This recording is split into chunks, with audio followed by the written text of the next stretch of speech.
दौलत चंद, आप ये मुसलसल क्यों कहते रहते हैं कि हम ये खरीद लेंगे, हम वो खरीद लेंगे? ये सब कुछ आप खरीदना चाहते क्यों हैं? जहांपना, क्योंकि यहाँ पर सब बिकाऊ है। हर चीज की कुछ ना कुछ कीमत होती है, बस उसे खरीदने वाला चाहिए। हम नहीं मानते, दुनिया में हर चीज बिकाऊ नहीं होती राजा दौलत चंद। हम साबित करके दिखा सकते हैं कि दौलत में वो ताकत है जिससे दुनिया की कोई भी चीज खरीदी जा सकती है।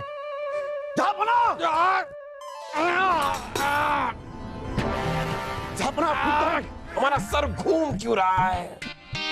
जहांपना, आपको जो अभी दवाई दी है ना, उसका असर हो रहा है।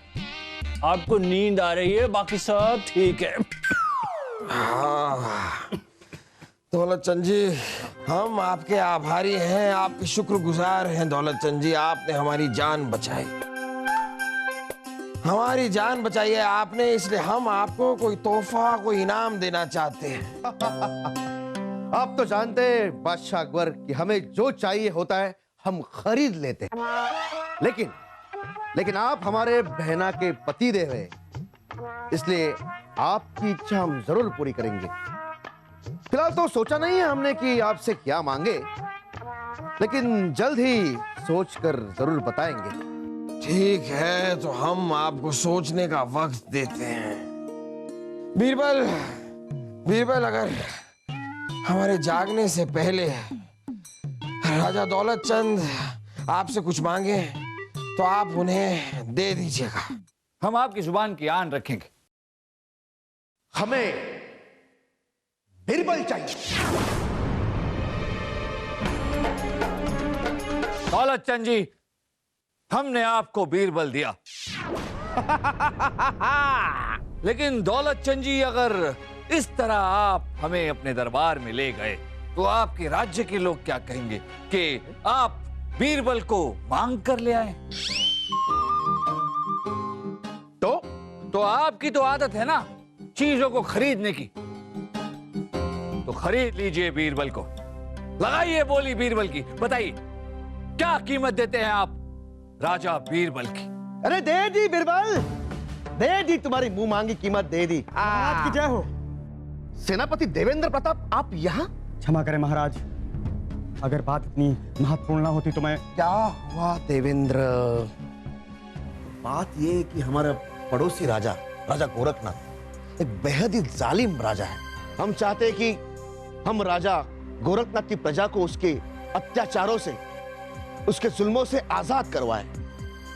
जितनी बार हमने राजा गोरखनाथ के देश पर हमला किया, हर बार हम हार के ही वापस आए। जहां तक हम जानते हैं, आपके और राजा गोरखनाथ के राज्य के बीच एक बड़ी नदी पड़ती है, जिसका भाव इतना तेज है जिसे तैरकर पार करना नामुमकिन सा है। जी हाँ, और हर बार हमारी सेना जहाजों में सवार होकर गोरखनाथ पर हमला बोलने जाती है, और फिर हमारी सेना को उन्हीं जहाजों में सवार होकर अपने राज्य वापस आना पड़ता है।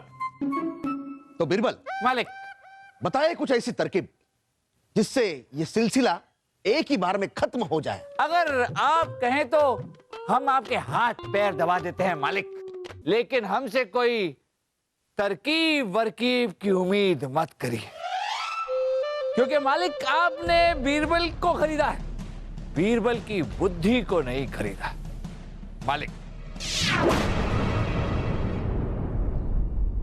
समझ गए बीरबल, अब समझ गए कि आपने अपनी कीमत क्यों लगाई थी। दौलत के नशे में चूर हम हर वक्त यही समझते थे कि दुनिया की हर चीज बिकाऊ है, लेकिन नहीं बीरबल, हम गलत थे, माफी मांगते हैं। अरे नहीं नहीं भाई साहब, अरे रुकिए भाई साहब, रुकिए, कहाँ जा रहे हैं आप? बीरबल आपकी मदद करेंगे, रुकिए तो। बीरबल, दौलत चंद जी, अपने सेनापति से कहे कि इस बार जब गोरखनाथ के खिलाफ आपकी सेना जंग लड़ने जाए तो जिस जहाज में बैठकर वो जा रहे हैं, वहां पहुंचने के बाद उस जहाज को जला दे। पर महाराज, सेनापति देवेंद्र, राजा बीरबल जो कह रहे हैं वैसा ही करो।